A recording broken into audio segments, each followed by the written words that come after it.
Hello, and welcome to the Constance Messmer Podcast. Thank you so much for tuning in. Today, we're going to talk about empathic ClairSentiment.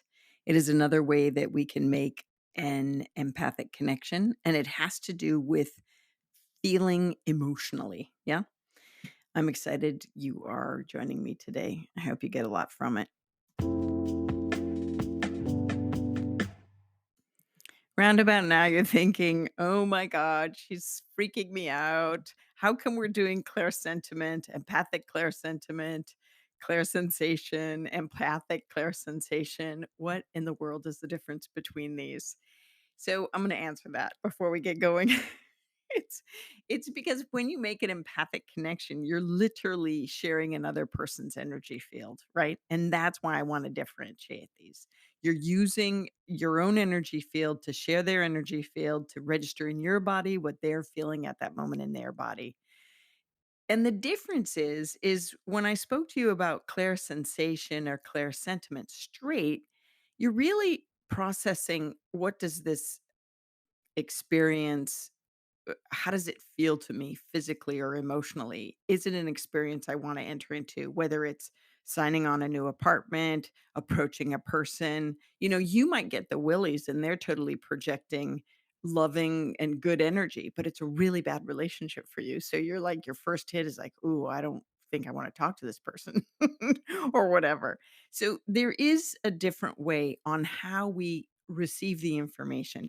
Straight clear sentiment and clear sensation are really your soul picking up what do I need to know about these surroundings, whether it's signing a contract on a job or a home or making a connection to spirit realm.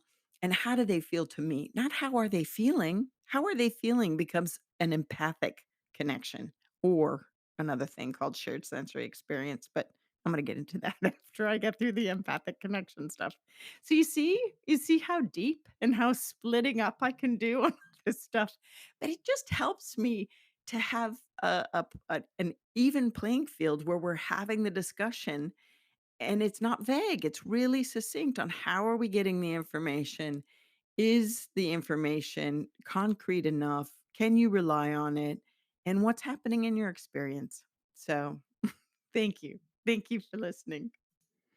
So, now that we have that straightened out, as a reminder, an empathic connection means it is a psychic experience, and with an empathic connection, it's literally felt because it's experienced on a soul level, and you are connecting energy fields with another to read, get, understand, empathize with what they're going through or what they're thinking or how they're feeling. All right. So with empathic clairsentiment, which is feeling emotionally, this is the ability to share another's energy field specifically so that you can experience the other's emotional state. Sharing their energy field like this helps you to know what is going on with them emotionally. Now, for some people, this can happen on purpose with intention, or other people don't even realize they're doing it and it's happening unintentionally. So, when you don't know you're doing it, sometimes you think that you're experiencing your own emotions when in fact you're actually being affected by others' emotions.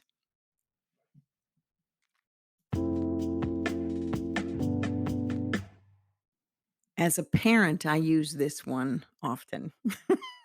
Let me just tune into, my kids or even family members and like, what are they feeling emotionally? Where's their headspace at? Like emotionally with what they're going through. This has been really helpful.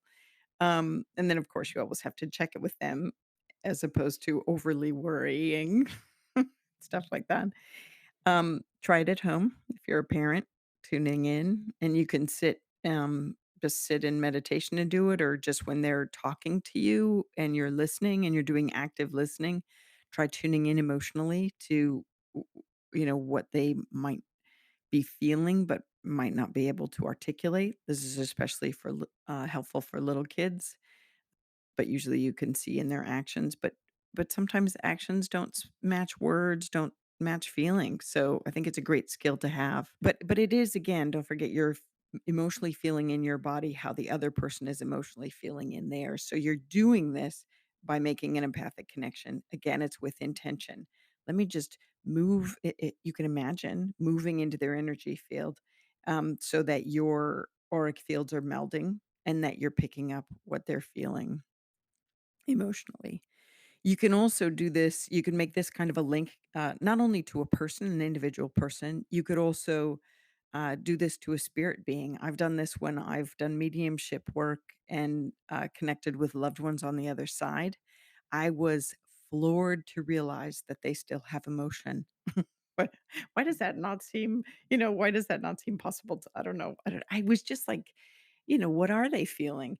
And so sometimes when there's people that have taken their own life, they've felt regret. Some family members still feel ashamed of actions. It's not like they get to the other side and everything's rosy. They're still processing this incarnation. So I've used my empathic connection with ClairSentiment to kind of understand and get the vibe of how they're feeling, which has been beneficial, because sometimes family members here are like, "Do they still miss me?"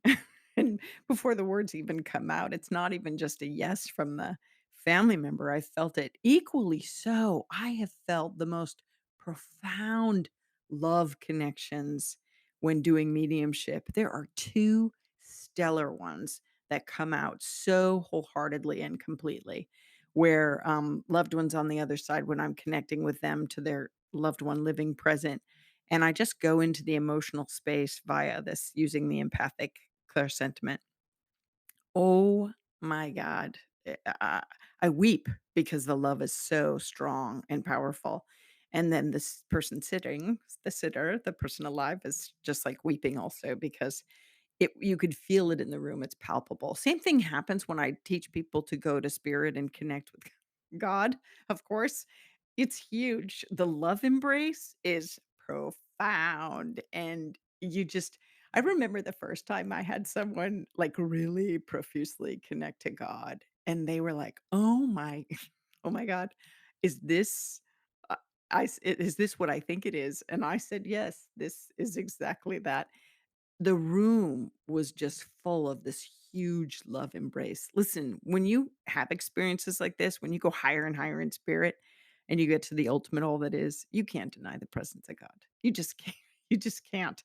So the beauty of receiving it, not just as a, oh, let me just get it in clear sentiment where I just feel it on my body, but when you share the embrace like a giant hug, it's transformative. You are engaged and filled so much in your life for the rest of your day or days, until the mind comes in and then you start beating yourself up or whatever the story is. So, one of your homeworks this week is to ask to sit in your stillness, ground and center yourself, surround yourself with light, wash your auric field, light of the angels wash down on me, or, your own blossoming love connection from your heart. Remember the open heart connection out. Do that and then ask to be connected to the highest being that's aligned with your truth that could come and wash you with love. And then of course say thank you after the connection and let it be powerful, let it be profound. Be open to what happens. I remember one of the times I was so exhausted at work. I was like, I'd had a very full day, and I got this inkling to go and, like the magnetic pull of the regular clear sentiment to go lie on my treatment table. And so there I did. I laid down on my treatment table and I felt an angelic presence in the room.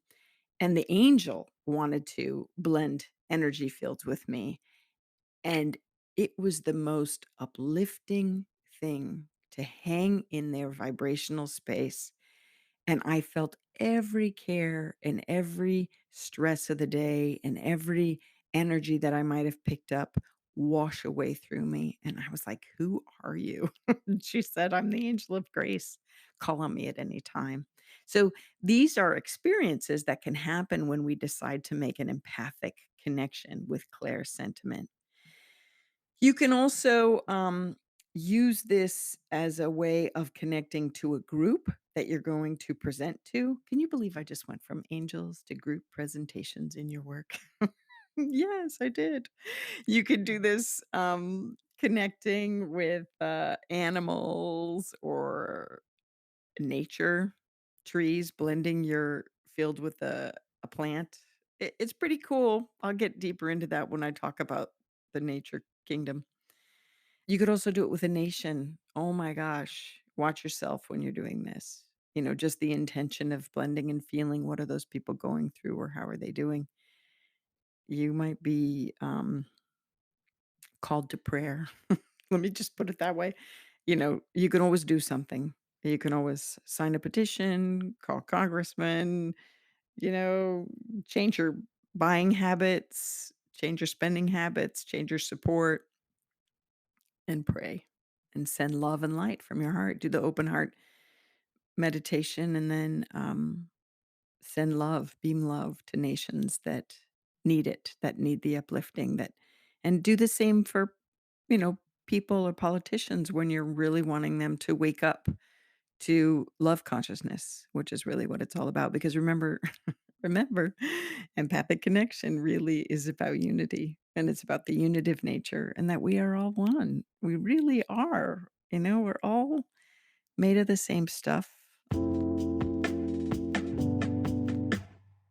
Oops, 2 word corrections that I need to mention. One is I meant to say the magnetic pull is a Claire sensation, not Claire sentiment, because a magnetic pull on an energetic level is coming as a sensation, not as a sentiment, an emotional feeling, right? It's a physical feeling. And then secondly, in place of congressman, I want to say congressperson. Great, thanks. Okay, let me jump back to work. So, how could you use it if you're going to do a group presentation or even approach your people that you work with?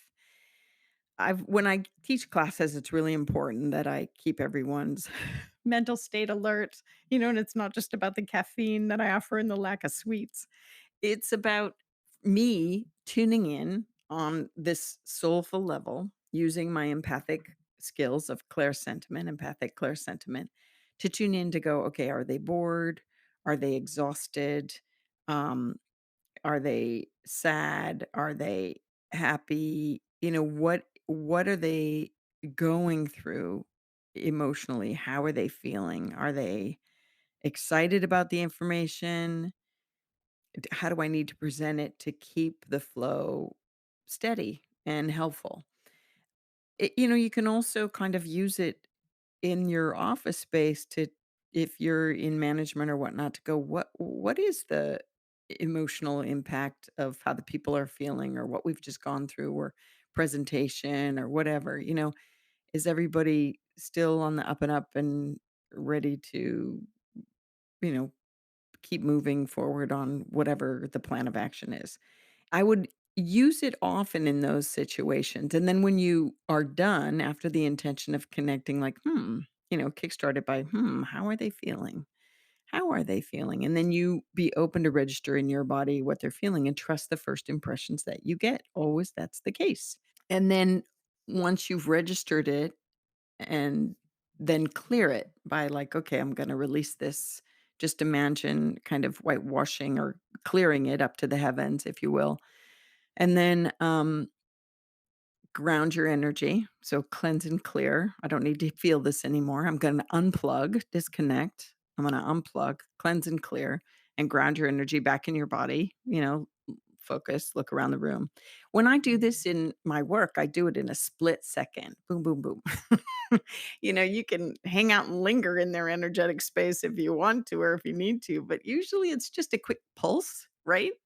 Like you can do it if people are yawning, you can see that. But I'm saying that if you really want to check on another tool, empathic sentiment is a great opportunity to use.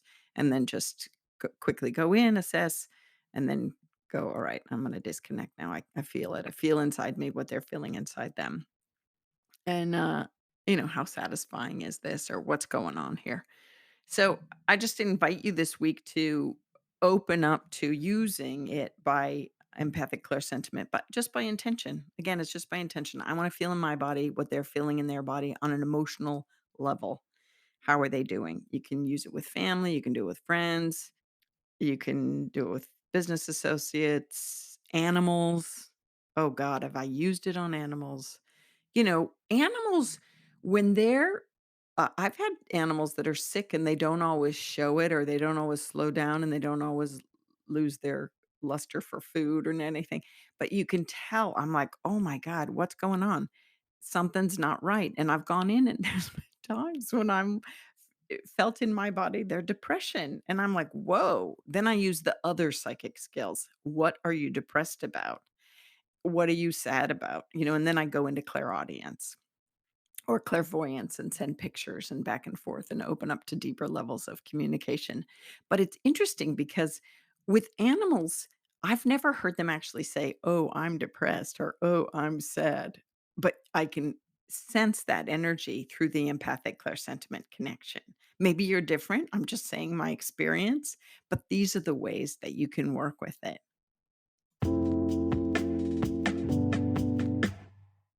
Again, just to recap, you're going to realize that intention and your desire to know the truth are key. And the way to receive the sense of feeling emotionally is to ask the being in your mind, like the person that's in front of you, ask in your mind, "How are you feeling?" This might jumpstart it, right?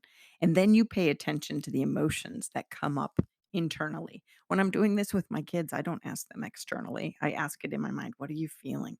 I set that intention, and then I go in and with the intention of moving my energy field, my auric field to mesh with theirs so that I can pick it up. And you can do this across the world, right? You can just because we're soul beings first. And then pay attention to what comes up, the first emotions that come up.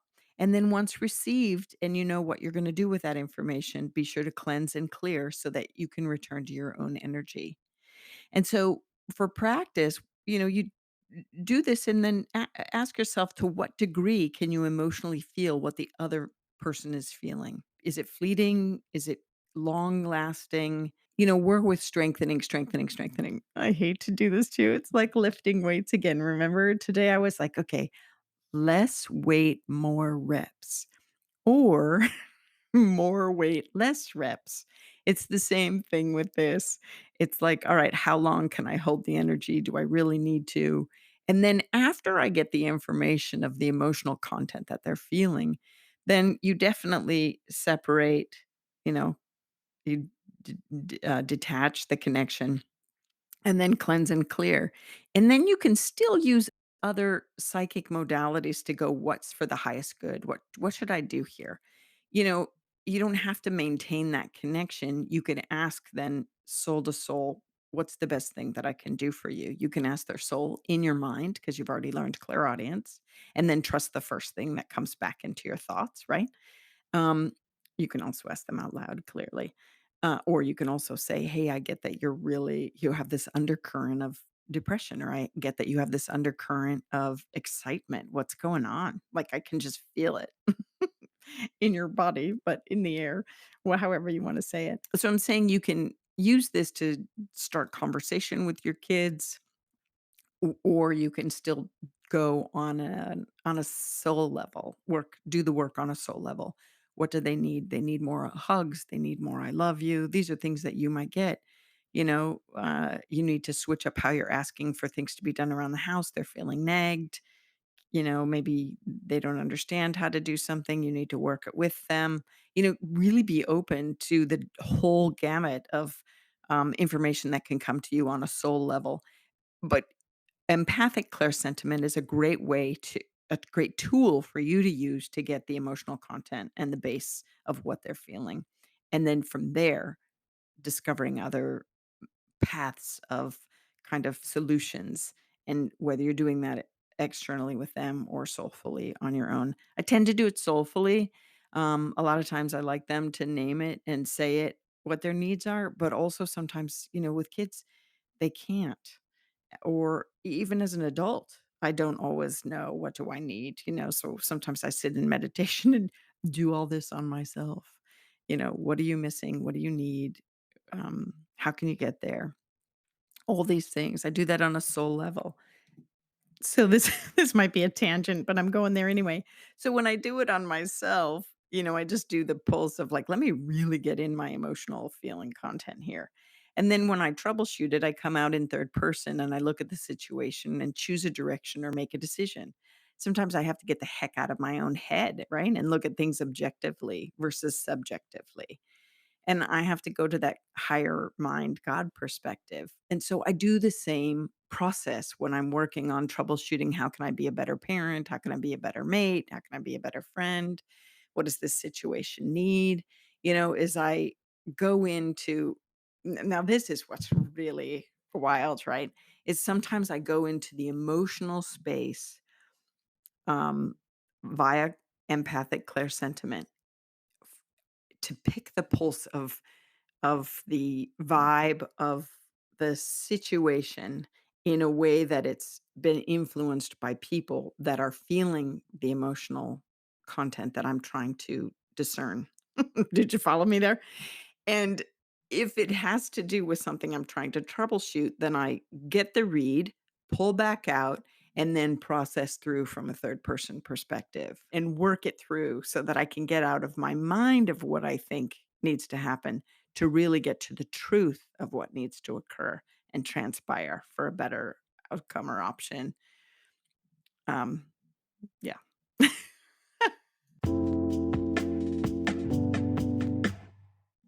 Okay, let me circle back to those of you that are empathic and don't realize you're picking up other people's emotional content and then what to do about it. So these are the people, well, anyone that uses their empathic skills and or realizes, remember the auric field is way out and you're walking by other people and picking it up.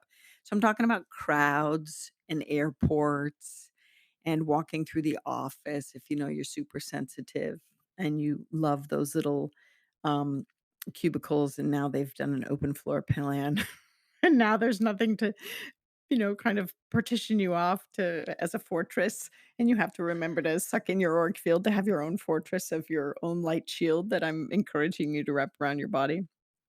But also realizing again that when you're going through an airport or whatnot, is paying attention to your emotions. Like, are you feeling not only just with clear sensation, downtrodden, but also clear sentiment? Especially when we're gonna go travel, we're really excited usually, and then we're, like, cruising through, and then all of a sudden, it's not even that we're zooming in on the news or whatever or thinking anything, it's all of a sudden we're just getting more sad or distraught or anxious, Noticing that. It's always about, first of all, awareness, right? And then, taking a breath to just cleanse and clear, pull in your auric field, realizing you're probably making empathic connections and picking up, some of the people around you perhaps, um, and just noticing like, "Oh, I have to kinda have my own pulse or take my pulse on occasion when I'm in crowds." This is you, I'm asking you. Do you notice that? Maybe you go to the county fair and you're like, everything starts great, and then all of a sudden I'm just like, I can't wait to get out of here. It's not sensorial overload load as much as it's also soulful overload, right? So to just pay attention to things like that. And then when you feel bogged down emotionally and your once happy state has gone to depressive state or whatnot, realizing, okay, take a breath, awareness, breath, and care. These are great empath tools. Awareness, breath, care, ABC. Awareness that it's something's different and not right. Breath, like taking a deep cleansing breath to kind of calm and get into your own space, and care. What do I need to do about it? Oh, I need to imagine light from the heavens raining down on me to shift my vibration, cleanse and clear all this stuff, sending it all up to the heavens where they can sort it and recycle it, the angels, and then suck in my auric field. And what's the further care that I need to do? Do I really want to go towards that ice cream booth?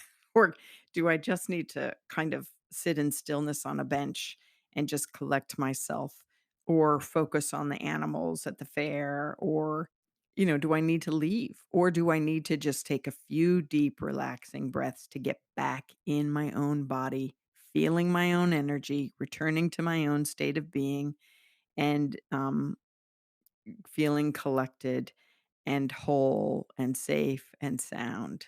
You might need to do these tricks or these skills or these methods with your children who don't necessarily know that they are freaking out from picking up other people's energy.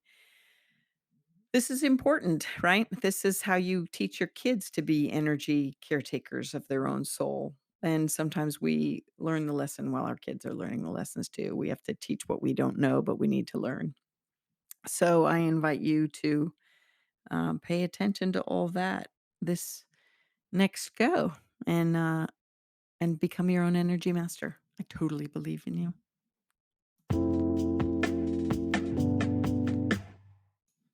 Okay, my friend, that's where we'll stop today. Or now. Um, Thank you so much for listening. I so appreciate it. I appreciate my time with you each week because it just it just is really lovely for me to share what I know and know that I'm doing my part on the planet and know that I'm encouraging you to do your part by becoming more fully alive. Once you get in touch with who you are and what you're capable of on all these different levels, it really can transform your life. So I'm excited for you and I'm just grateful. I'm really grateful that you're listening. So, if you get a lot from the podcast, please share the love. Tell your friends, families, members, and associates how they can find me. Have them subscribe and listen from the beginning. I just really appreciate that. All right. So, have your best week yet and know that I'm rooting for you. And I already know that you're an energy master and you're really making it happen and you're paying attention to all these lovely parts of your soul. Thanks for tuning in. Legally speaking, this podcast is presented solely for educational, spiritual, and entertainment purposes. It is not intended as a substitute for medical diagnosis, treatment, or the advice of a physician, psychotherapist, or other qualified professional. You should not use this information to diagnose or treat a health problem or condition. Always check with your doctor. Thank you. Thank you for joining us today. If you've enjoyed this episode with Constance Messmer, we'd like to encourage you to continue your spiritual journey with this next episode.